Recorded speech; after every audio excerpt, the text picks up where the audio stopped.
Tonight we're going to talk about respect. And there are a lot of different ways we could look at this. I think respect and honor kind of go hand in hand. And so as we think of our look at the Holy Spirit this morning and the fact that He is God, clearly in that way He demands some respect. And I think we will also learn that God wants respect for us to have respect for others around us.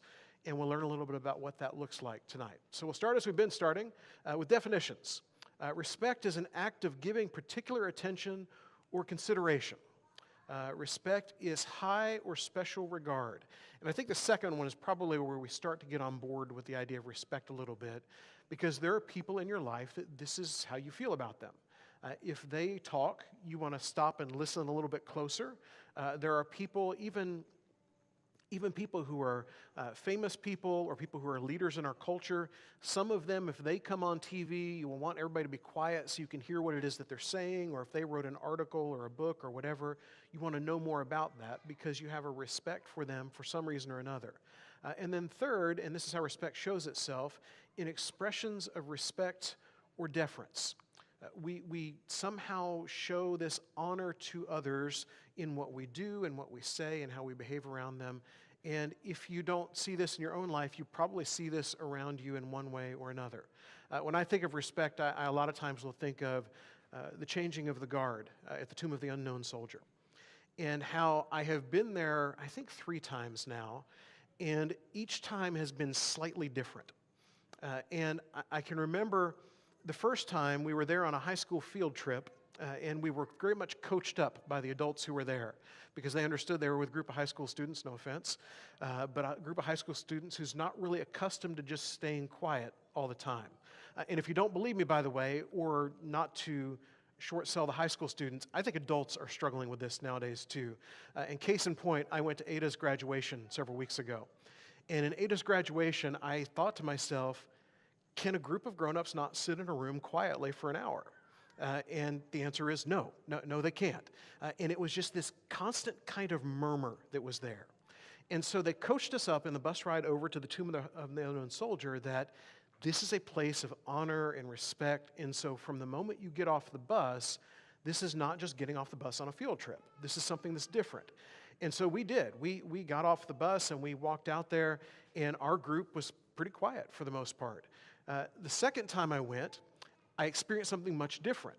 Now, I still kind of was in that same mode because I'd been there before, but as I looked around, there was just all kinds of stuff going on. There were people trying to kind of jockey for better positions of where to take their camera phone pictures from. There were people chatting with each other. There were people getting phone calls standing there. And I'm watching all this and thinking, we've lost somewhere along the way respect. We've lost what that means in lots of different parts of society. And so it doesn't surprise us that that makes its way into church and settings with Christians of how we respect one another too. So what does the Bible say about respect? And it says a lot, and I will give the disclaimer at the beginning. We don't have time to cover all of it tonight. And so you may think to yourself, well, Brian, you didn't say this, and you're probably right. I didn't say whatever that is, and that probably fits in too, but we're just going to pick some and go with them. So what does Scripture say about respect? First of all, we respect others, and this will be mostly about interpersonal respect. We respect others because they are made in the image of God.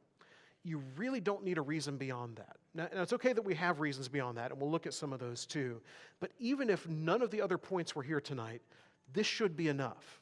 The fact that that other person that you're interacting with, that person that you're talking with, maybe arguing with, maybe disagreeing with, they are made in the image of God every bit as much as you are, even if they have not figured that out yet, or quite honestly, even if they never figure it out, God still expects us to treat people with respect. In James chapter 3, beginning in verse 8, says that no human being can tame the tongue. It is a restless evil full of deadly poison. With it we bless our Lord and Father, and with it we curse people who are made in the likeness of God.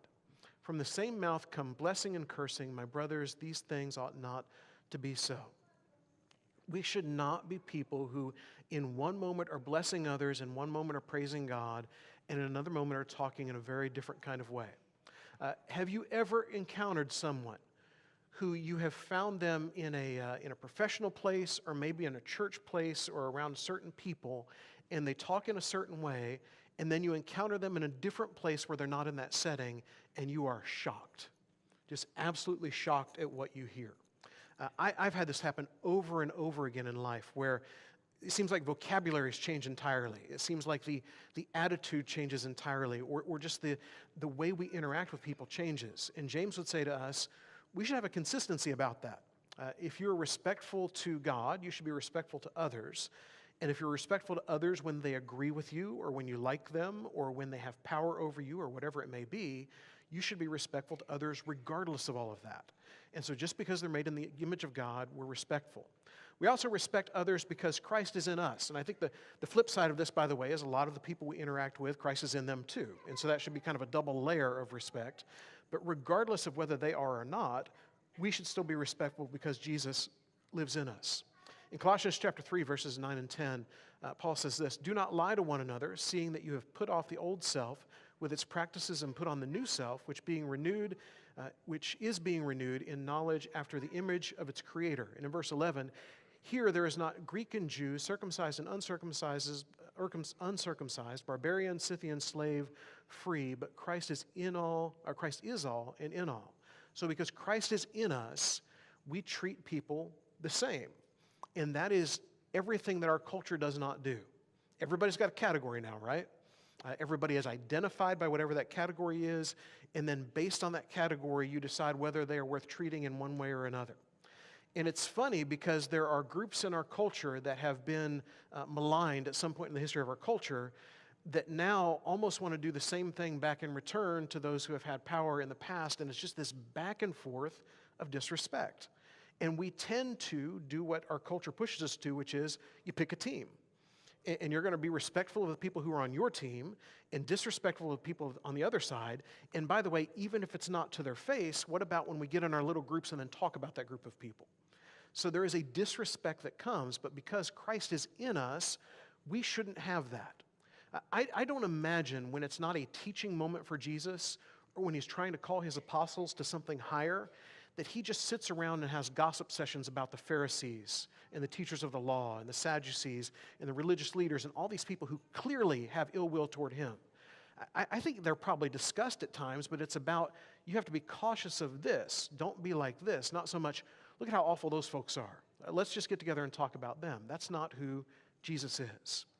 Disrespecting others from the other side is also disrespecting God. We've talked a lot the last couple weeks about the Spirit and how when we ignore the Spirit, we're ignoring a part of God.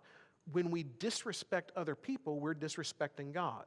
We could go to the place a lot of us may go in our mind in Matthew 25 where he talks about serving the least of these is the same as serving him. But also let's look at disrespect. In Proverbs 14 verse 31 it says, "Whoever oppresses a poor man insults his maker, but he who is generous to the needy honors him." Now, we give because it's the right thing to do, or maybe we give because we're benevolent or generous or whatever it is. But God reminds us, when you do that, you're also doing that for me. And when you do the opposite of that, when you're holding back from me.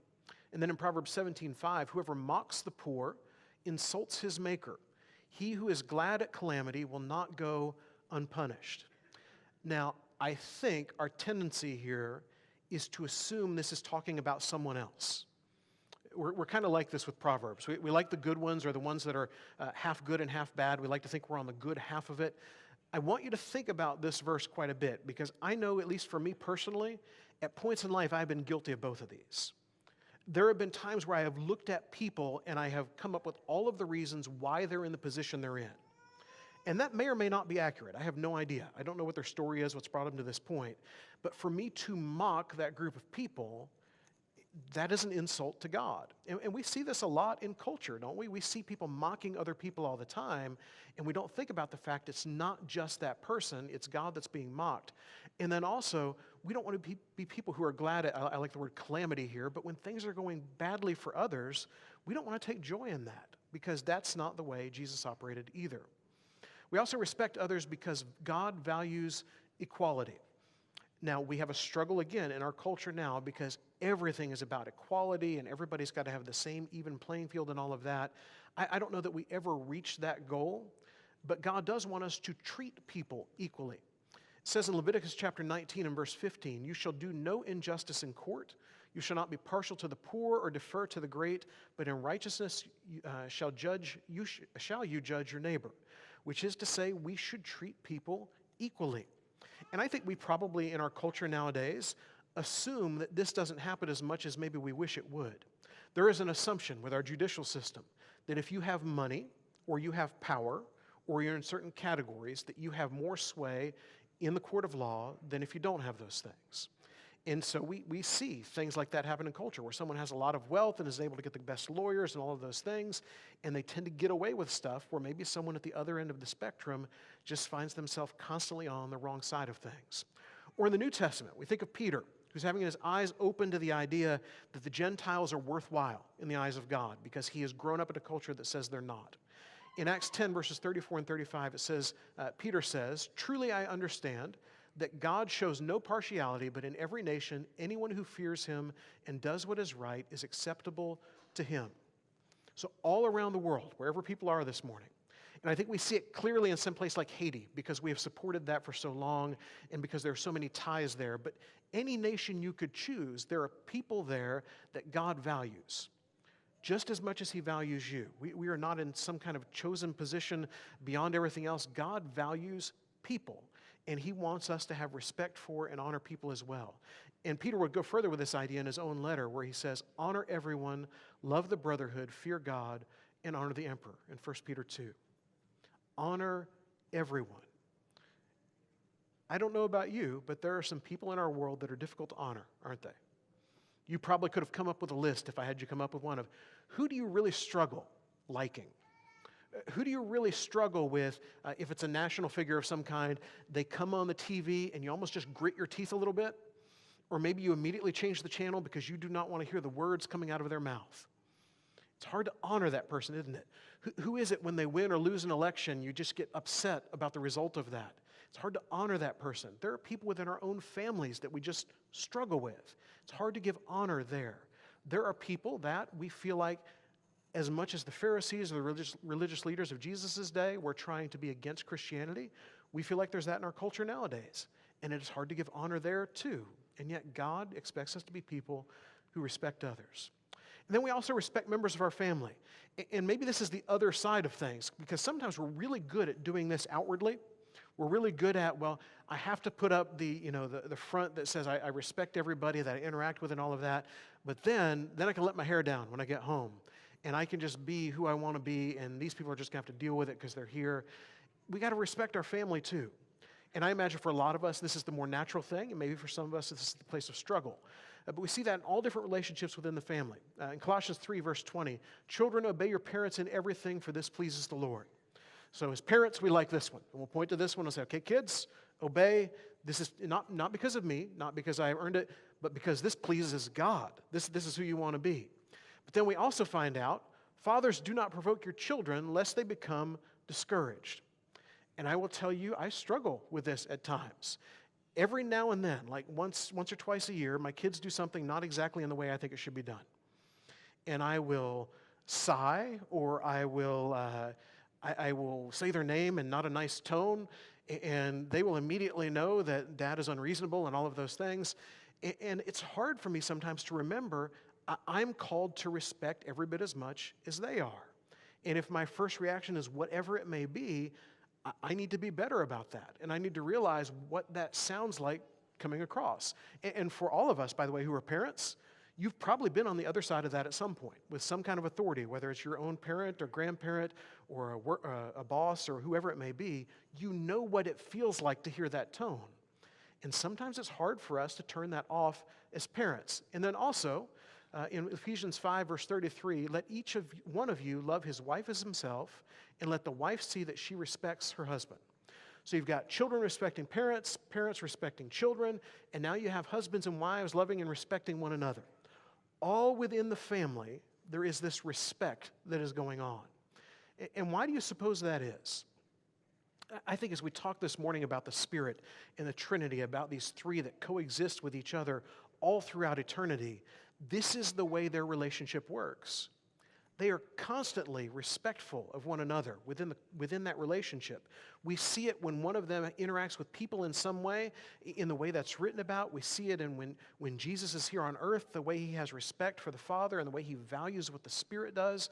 And he wants that within our families, because if that is within our families, then it's easier for that to then come out of our families into the world in which we live. It begins at home, and then it moves out from there. We also respect leaders in society and leaders within the church. And sometimes both of these are easy to do, and sometimes both of these are hard to do, aren't they? So we see in Romans 13 and verse 1, we come to this verse a lot, usually around election time for some reason. Let every person be subject to the governing authorities, for there is no authority except from God, and those that exist have been instituted by God.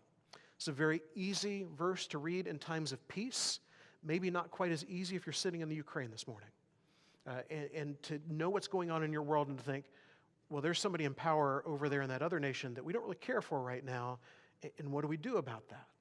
There is a struggle for us of how to interact, but what you will see with God's people that are doing things God's way throughout Scripture is, even at times when there is disagreement, there seems to be some level of respect. Even the way Jesus interacts with these people who are putting him on trial, he does that in a way of respect. And then within the church, Hebrews 13 and verse 17, obey your leaders and submit to them, for they are keeping watch over your souls as those who will have to give an account. Let them do this with joy and not with groaning, for that would be of no advantage to you. I can happily report, I'm not supposed to say things that happen in elders' meetings, I don't think, but I can happily report, I don't recall a lot of groaning going on. I don't feel like the Southwest elders are constantly thinking, oh, those Southwest people. They feel that there is support and respect that comes from our group. But there will be a time in your life, somewhere along the way, where a decision is made that you don't fully agree with, whether it be here at Southwest or somewhere else, or at some other church you read about in the Christian Chronicle, or whatever it may be, and how do we interact with those things? In the Hebrew writer, he would tell us that there is a respect that comes to those who have chosen to lead, and those, by the way, who the church has chosen to lead the church. We interact in a way that acknowledges how difficult that job is, that acknowledges the responsibility that comes with that, the extra account that will come with that. We are going to be respectful of people because of the positions that God has placed them in. Because quite honestly, if we were there, wouldn't we want that? Wouldn't we want the benefit of the doubt? Wouldn't we want the assumption that we're trying our best to do the right thing? Wouldn't we want the assumption that if we do mess up, that there was not intent behind it, but instead it was a mistake of one kind or another? And so we are to have respect for those who are in authority. We also respect those of different generations. And this is, at the same time, a great struggle within churches and a great strength within churches. Because there are not a lot of other places in our society where this is necessary. There are not a lot of places in society where people are together in generations in such a way that this is what needs to happen. Now, I believe this is probably what needs to happen regardless, but most of the time the generations just kind of tend to separate, don't they? You have people of one group over here and another group over here, and yet within the church, we're all here. And we have multiple generations here. We probably have people, I hate to age anybody in here, I would imagine that we have people, I'm pretty sure I've heard stories, who at some point lived in a house that did not have indoor plumbing. At some point, that was a luxury that came along.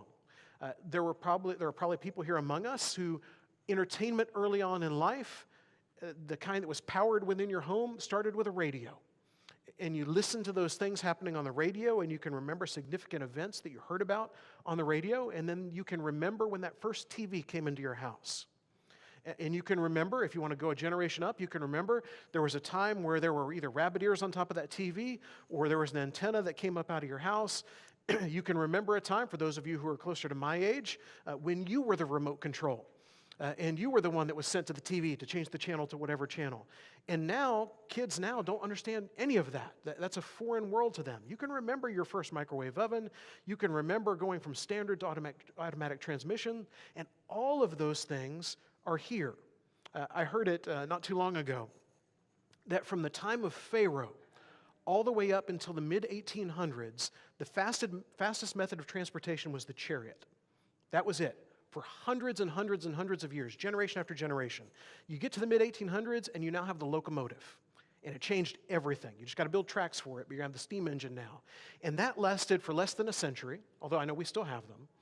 And then you get the Wright brothers somewhere there in the early 1900s, and now we can fly. Even though it's not fast initially, it gets fast quickly. And then less than 70 years after the Wright brothers, we are on the moon. Think about that for a minute. All of those generational changes, and a lot of those changes took place while the people in this room were alive. I know steam engine preceded you. I'm not saying you're that old. But a lot of these things took place while you were here. You remember seeing the man on the moon and all of those things. And so we have all these different generations with different values, different systems, all coexisting within one group. And so God says, this is going to be a challenge, but I want you to be respectful of one another. And here's how he says it. In 1 Timothy 5, verses 1 and 2, he says to Timothy, do not rebuke an older man, but encourage him as you would a father. Younger men as brothers, older women as mothers, younger women as sisters, in all purity. So you have these people, do not just dismiss them based on whatever their age is. And also understand there are things you can learn from them. The reason why I started talking about my grandfather at the beginning, I did not understand the value of what my grandfather was trying to show me. Now granted, the way he showed me was probably not the best way to show me with my personality, and he didn't really understand that, and I didn't really understand him all the time, and I learned a lot of colorful words as he was trying to fix that engine and all of that stuff. It was not the best setup for me, but still, I could have learned things from him if I could have seen this a little clearer. And then on the other side, we have Timothy being encouraged with these words. Let no one despise you for your youth, but set the believers an example in speech, in conduct, in love, in faith, and in purity. Now, the other side of let no one despise you because of your youth is that means that the older folks are not supposed to despise people just because they're young. We're not supposed to dismiss people just because they've not had a lot of life experience. And I will tell you, whatever generation we are at, we tend to do this at one level or another. I have, as young a man as I am, I have had times where people who have not had as much life experience as me, I will say something to myself like, well, they think they got it all figured out, don't they? Look at how bright, I see this in the world in which I live, where people are studying theology and all of that. I can't tell you the number of times I've thought to myself, well, they think they have figured out what 2,000 years of the church has not figured out yet. They have come to a conclusion on something in Scripture or doctrine or whatever it is, and 2,000 years of Christians have never seen this, and suddenly they've got it. Aren't we lucky they came along? And I think to myself, what a horrible attitude for me to have. Even if I feel justified in it, I'm finding myself here. I don't want to despise someone because they're young, and at the same time, I don't want to dismiss someone because they're older. We want to respect one another wherever we are. And I will tell you that if you are young here in this church, you can learn a lot of things from those who are older. And if you are older here in this church, you can actually learn a lot of things from those who are younger too. And when you have those moments where those groups get together, it's kind of fun to watch. When I was a youth minister, we decided we were going to talk about dating and relationships for a couple weeks. And I had this bright idea. I wanted to do something different in the Bible class. And I said, okay, here's what we're going to do. We're going to have a panel discussion. Could you come up with a less teenage idea than a panel discussion, by the way? I said, we're going to have a panel discussion. Here's how we're going to do it. First, I had to explain what a panel discussion was. But here's how we're going to do it. We are going to have people of different generations come and talk to you about dating and relationships and marriage and all that stuff. Who do you want? And so what I want from you is I want you to pick out somebody who's just slightly out of youth group age that is dating or engaged. And they had somebody in mind pretty quickly. And I said, I want you to pick out somebody that has been married less than 10 years. And they had somebody in mind again pretty quickly. And I said, I want you to pick out somebody who has been married 50 years or longer. And I was shocked at how immediate the answers were. They knew. They knew who at their church was married 50 years or longer. And they knew which ones they thought, I'd really like to hear what they have to say about this. And do you know how much fun it was as the youth minister to walk up to a couple who had been married 53 years, I think it was, at the Westside Church in Searcy, and to say, could you come in and be part of a panel discussion in our Bible class next month? And it's not me asking, it's them.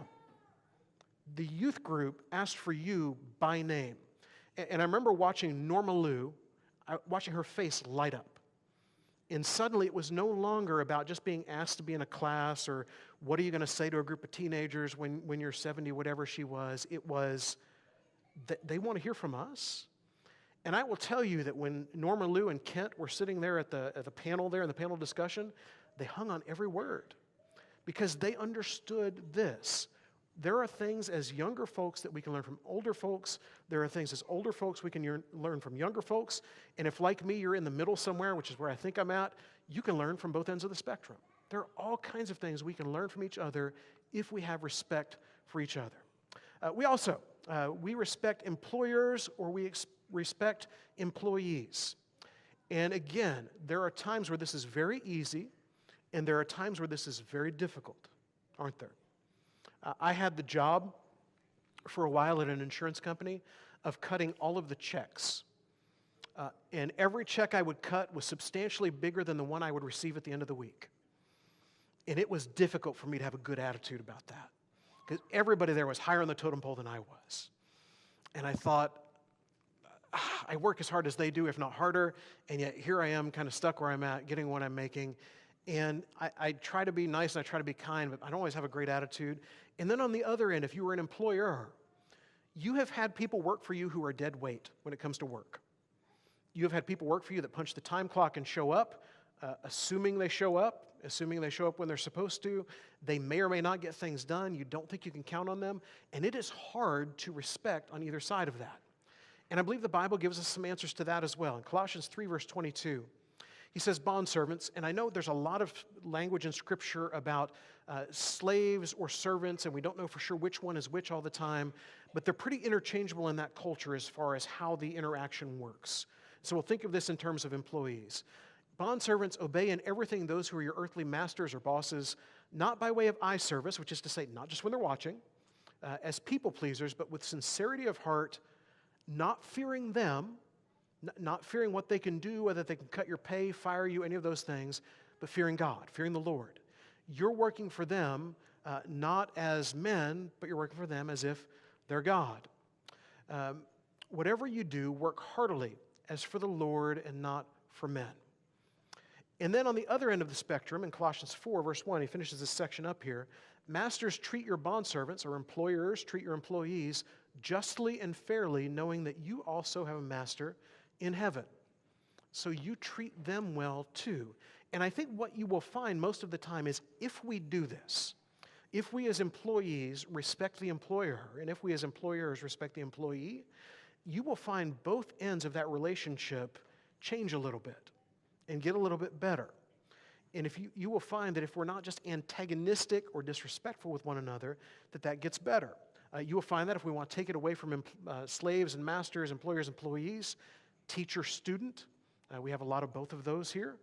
If you are a teacher, if you're respectful of the students, if you're a student, you're respectful of the teacher, that begins to grow a relationship. God does this not just for him, but also to make our relationships better. So we'll bring this together with an example of respect. In Nehemiah chapter 2. Nehemiah is in exile. Nehemiah does not have freedom. He has worked his way to become the cupbearer to the king, King Artaxerxes of Persia.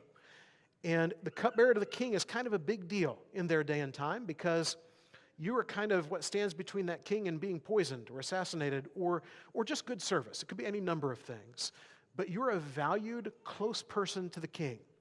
And Nehemiah gets word, if we back up for a second to chapter 1, he gets word of what's going on in his homeland. It says that they said to me, the remnant there in the province who had survived the exile is in great trouble and shame. The wall of Jerusalem is broken down and its gates are destroyed by fire. We see probably too much, especially living in Oklahoma, the aftermath of tornadoes. And you have probably watched that video. We had the anniversary of the Moore tornado not too long ago. You've seen the video of what it was like to go in those communities and see homes and everything that are just gone and the devastation. And generally speaking, you know, the news folks that are just trying to show everybody what's going on will find somebody who's just distraught and ask them about things, and they have trouble getting words out. So Nehemiah gets this news of destruction. He knew it was bad, but I don't think he fully understood how bad it was. And it says in verse 4, as soon as I heard these words, I sat down and wept and mourned for days. This mattered to Nehemiah a lot. And I continued fasting and praying before the God of heaven. So what's his reaction? He weeps and he mourns. These are the emotional side of the reaction. And then he fasts and he prays because it's the doing something side of the reaction. It's The only action I can take at this point, because I'm still far away, I still lack the freedom to do something about this, is I'm just going to fast and I'm going to pray. And by the way, if you were to read through the book of Nehemiah, which is, I don't know, maybe like an hour or so if you took that much time, you will find him going to prayer frequently. It reminds me a lot of Jesus, or maybe Jesus reminds me a lot of Nehemiah. He turns to God in prayer all throughout that book when things get difficult. So down in chapter 2, it says, in the month of Nisan, in the 20th year of King Artaxerxes, when wine was before him, I took up the wine and gave it to the king. Now I had not been sad in his presence. So first of all, we see this month of Nisan, which doesn't mean much to us, but back in the month that we see at the beginning of chapter 1, and this month we have now in chapter 2, about 4 months has passed. And I don't know what we can assume about the 4 months. Commentators all debate about this, by the way. Some think, it could be it was a time of year where Artaxerxes was out doing other things, and so he wasn't present for Nehemiah to go to. Some think it was 4 months of Nehemiah trying to build up courage, because you don't just go to the king, especially if you're a servant from another land in that day and time, because it could go very poorly for you. Some think that maybe he is praying and fasting for this entire 4 months. Maybe that's how serious he takes the situation and how seriously he takes what it is he's supposed to do in the midst of that. Whatever it is, he doesn't just immediately go into the king. He waits 4 months to have this conversation. And then we also see that he's not sad in the presence of the king. Puts on a happy face and goes to work. This is probably everything therapists nowadays would tell you not to do, I would imagine. We're supposed to kind of wear our emotions on our sleeves now. But for whatever reason, Nehemiah doesn't do that. I think part of that is maybe a little bit of fear of the king. Part of that is he understands that when you're in the presence of the king, you look like you're at your best. That's just what you do.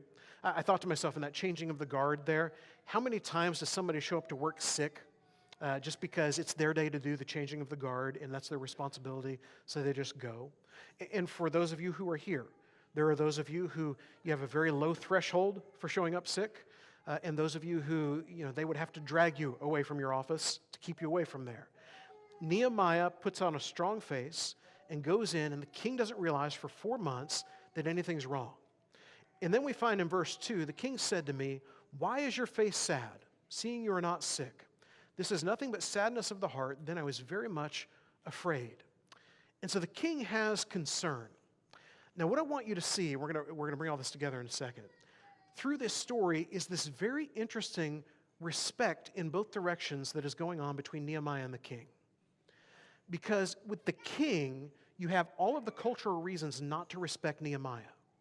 He is a lowly servant from another place that does not have your value system or your heritage or any of that stuff, and he can be easily replaced.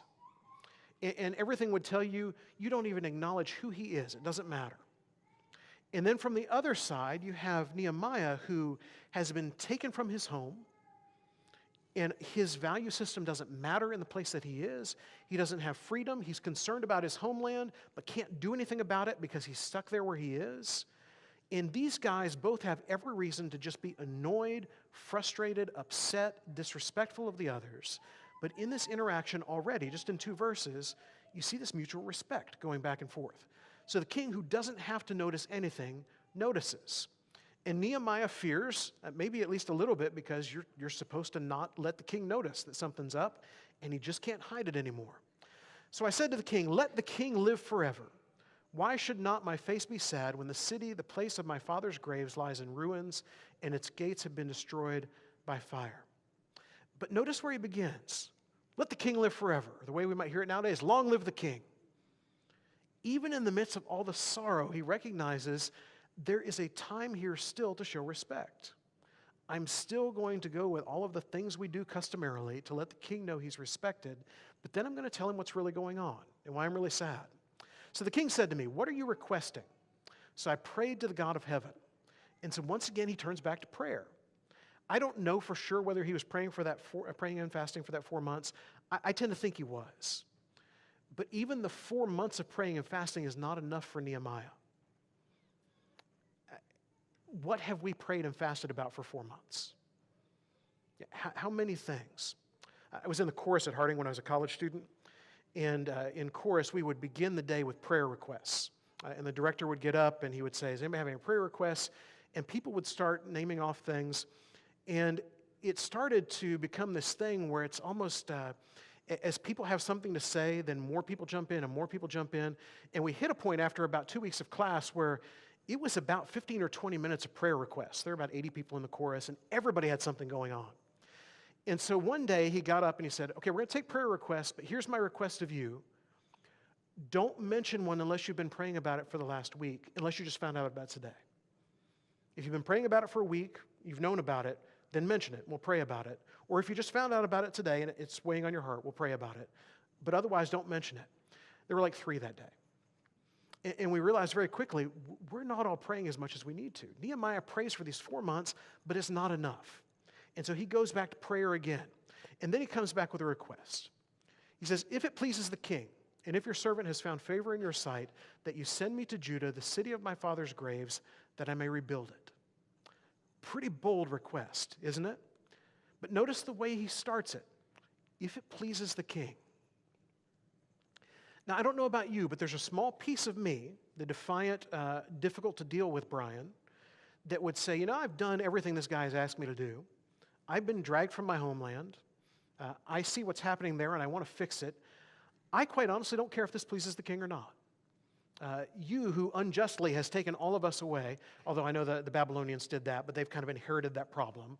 You who unjustly keeps us all here in exile, stop. Let us go already. But no, it's if it pleases the king. He still does all of the things. He still jumps through all the hoops. And it's the hardest thing in the world, isn't it, when you've been disrespected? When you feel like you are justified in how you feel about somebody or a situation, to not just lash back out at them, because our culture says to do that, don't they? Our culture builds stories around it and movies around it, that moment where somebody has finally had enough and they lash out and they do what they're going to do and everyone cheers. But not in God's culture. God's culture says, if it pleases the king. And then he makes this request. And the king said to me, the queen sitting beside him, how long will you be gone and when will you return? So it pleased the king to send me when I had given him a time. And so it did please the king. How shocking do you think this would be if Nehemiah were just conferring with other people who were there in exile and said, okay, I have this idea. I've heard about how bad it is back in Jerusalem. I really want to go back and help with that, and I'm going to ask the king. How many people do you think said to Nehemiah, we don't have this recorded, but how many people you think said to Nehemiah, you can't ask that? He's the king. He could put you to death because of that. And how many people said, even if he doesn't, even if there's not a repercussion that comes with it, there's no way on earth he's ever going to do this. You cannot expect that you're going to get a yes to this. And what do we learn? He does this respectfully, and the king says, all right, it does please the king. And so I said to the king, if it pleases the king, let letters be given to me to the governors of the province beyond the river, that they may let me pass through until I come to Judah. So it's not enough, by the way, you're going to let me go. Help me get there safely. And a letter to Asaph, the keeper of the king's forest, that he may give me timber to make beams for the gates of the fortress of the temple, and for the wall of the city, and for the house that I shall occupy. And the king granted me what I asked, for the good hand of my God was upon me. Not just permission to go, not just but the toll, basically, I'm going to need to get there with these letters, but also I'm going to need some equipment and supplies to get this done. Can you send that with me too? And the king does all of this, and notice what Nehemiah says. Not because I was dedicated to prayer, and look how hard I prayed and fasted for 4 months. Not because I was courageous and gutsy to go before the king and ask this question, but because the good hand of my God was on me. The good hand of my God was here, and the good hand of my God has asked us to be people who respect one another. So to bring this to a close, let's look at what they did. On Nehemiah's side, you have praying and fasting going on. I don't want to get off on the tangent of fasting, but there are probably times where maybe that's not such a bad idea for us to fast for one thing or another, within the realms of what is healthy for you and what your doctor is okay with. There are definitely things that we have going on that we can't explain, but it does bring focus. And if you've never fasted, when you do, you notice. He's also doing his job along the way. He is not shut down because of this. He continues to go to work. He continues to do what he's supposed to do, and the king takes notice of that. And then he honors the king in the midst of it. Even though the king is not necessarily worthy of honor as his culture sees, he's worthy of honor as God sees. And then he prays again.